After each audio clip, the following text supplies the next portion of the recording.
Libérez-vous des relations de domination et ne soyez ni dominant ni dominé. Dans cette vidéo, vous découvrirez si vous êtes réellement dominant ou dominé. Et vous saurez pourquoi et comment sortir de ce schéma pour avoir plus confiance en vous et pour mieux réussir. Nous allons voir cela en 4 étapes. Premièrement, où, quand et comment vous êtes dominant ou dominé. Deuxièmement, quand votre domination n'est-elle plus légitime? Troisièmement, pourquoi vous cherchez à dominer ou à être dominé?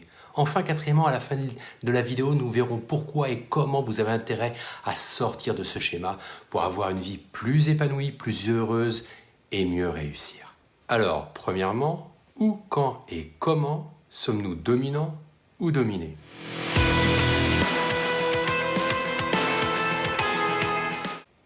Les interactions sociales sont au cœur de nos vies. Elles dessinent nos identités relatives.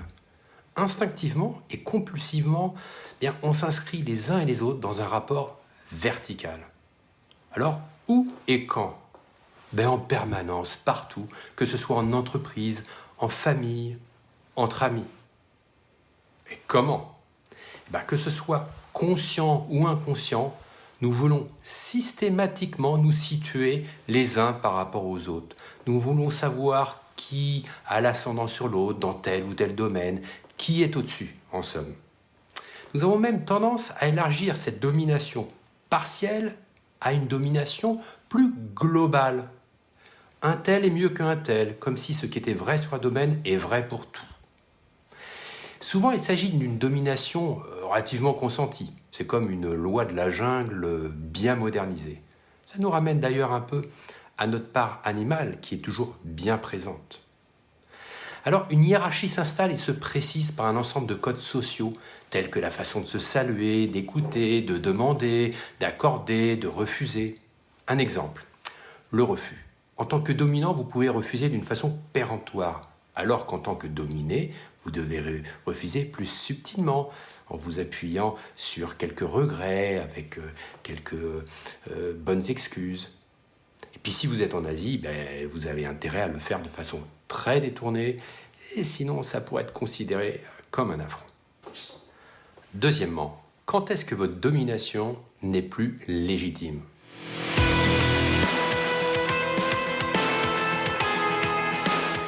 Alors, prenons directement l'exemple de votre supérieur hiérarchique. Si vous en avez un, on va prendre cet exemple. Quand il vous demande d'effectuer une tâche correspondant à votre définition de poste, tout va bien et tout est normal. Sauf si cette demande est excessivement pointilleuse ou autoritaire. En a-t-il vraiment besoin? Et puis à la machine à café, est-ce qu'il impose ses vues politiques ou footballistiques en s'appuyant sur son aura hiérarchique? En ce cas, votre supérieur profite de son statut hiérarchique pour étendre sa domination sur vous et des domaines qui n'ont rien à voir avec ça. En fait, il veut vous dominer et nourrir son ego, alors que vous avez peut-être une analyse plus pertinente de la politique ou du football. Alors vous l'avez compris, cette domination, dans ce cas-là, n'est plus légitime. Et nous allons voir pourquoi votre supérieur cherche à vous dominer et pourquoi est-ce que vous l'acceptez, au-delà du respect dû à sa fonction et de la courtoisie. Donc, troisièmement, pourquoi est-ce que vous cherchez à dominer et pourquoi aussi vous cherchez à être dominé?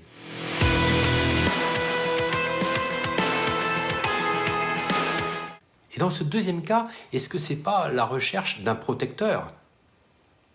Et en y regardant de plus près, vous recherchez ce protecteur, ce leader, ce groupe, cette entreprise ou encore cette institution pour vous inscrire d'une certaine façon dans un rapport de dépendance qui vous délie de vos responsabilités individuelles pour vous abriter confortablement sous celle d'autrui. Alors certains même y trouvent une certaine façon d'éviter de penser. Ils ont tout prêt là, un prêt à penser. Alors vous voulez aussi être maître, parfois dominé. Et là, je vous invite à lire la dialectique de Hegel sur le maître-esclave. Il y a beaucoup d'éléments de réponse. Ça montre entre autres pourquoi le maître est dépendant de l'esclave, parce qu'il en a besoin pour exister. Et ça montre aussi que Quand sa domination est établie, finalement l'esclave est un peu démonétisé et le maître a besoin d'aller dans une autre quête, souvent incessante, de nouveaux esclaves. Dominer, c'est aussi et souvent un antidote pour chasser ses doutes, pour se rassurer. Et là, je ne saurais que vous recommander d'aller regarder ma vidéo sur Traverser vos doutes, dont vous trouverez le lien en description. Alors, nous en arrivons maintenant au quatrième et dernier point. Pourquoi et comment vous devez sortir de cette relation dominé-dominant.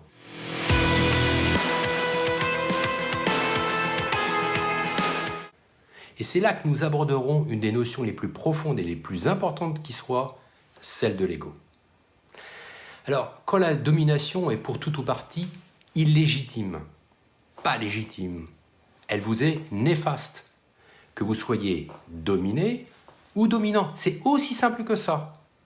Et c'est malheureusement le plus souvent le cas. Vous ne devez dominer ou être dominé qu'avec un consentement réel et uniquement par rapport à une réelle supériorité dans un domaine bien précis et pour une période donnée. C'est tout. Au-delà, ça va pas. Cela signifie que, sauf en être réellement contraint, vous avez décidé de vous confier, de confier une partie de vous-même, de vous abandonner ou abandonner une partie de votre vie à un autre. Et vous vous résignez, vous vous complaisez dans cette dépendance quelque peu arrangeante. De facto, vous vivez la vie qu'un autre veut que vous viviez. Alors votre épanouissement en sera forcément d'autant limité. Pour réussir sa vie, il faut être quand même plus ambitieux pour vous-même et il faut vous libérer de cette domination. Et maintenant, voilà pourquoi vous ne devez plus non plus dominer, vouloir dominer. C'est d'ailleurs l'aspect probablement le plus intéressant de cette relation de domination et de cette vidéo. Nous y sommes maintenant et regardons-le bien. À l'exception de son domaine légitime de compétence, le dominant, lorsqu'il domine, nourrit son ego chaque jour davantage. Il veut conforter l'image qu'il donne de lui. Il veut croire que toute l'estime portée à son image est en fait portée à lui-même. Il a donc transféré une partie de son identité à un masque. Il n'existe plus qu'à travers le masque qu'il porte, si fin soit-il. Il devient donc dépendant du masque qu'il a lui-même créé. Il devient une sorte d'usurpateur qui va déployer alors une énergie colossale pour protéger cette fausse identité et continuer de la dessiner selon les codes de la société. Bien qu'il affiche souvent une arrogante certitude, il vit dans la peur que son masque tombe, car il tomberait avec son masque. Alors, en conclusion, comment est-ce que vous devez faire pour sortir de ce schéma de domination?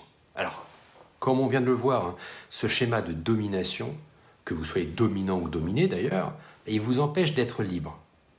Donc d'être vraiment vous-même. Donc de vous épanouir, de devenir pleinement serein et heureux. Et donc, il vous empêche d'avancer sur votre chemin de réussite. Il faut donc que vous en sortiez de ce schéma. Là, je peux vous aider. Je peux vous aider d'abord à retrouver votre nature véritable, à l'accueillir pour ce qu'elle est.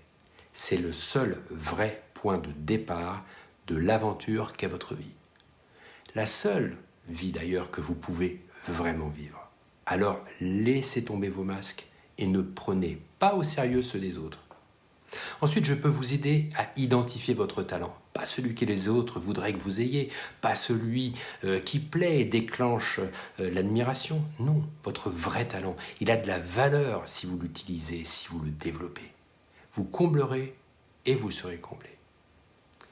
Puis vous pourrez aussi développer votre vision à partir de ce talent, votre mission, votre projet de vie personnelle et professionnelle, à partir donc de ce talent. Enfin, vous pourrez décider concrètement de votre stratégie et de vous y engager sans compter, mais toujours en restant aligné avec votre véritable nature. Assumez sans relâche votre identité pour ce qu'elle est, en ne vous attachant pas à la renommée, mais à la réalité de ce que vous apportez aux autres. Si vous voulez aller plus loin et pour concrétiser tout cela, alors allez dans la description ci-dessous. et vous y trouverez un lien de contact de mon site web. Ensuite, c'est moi qui reviendrai vers vous. À bientôt.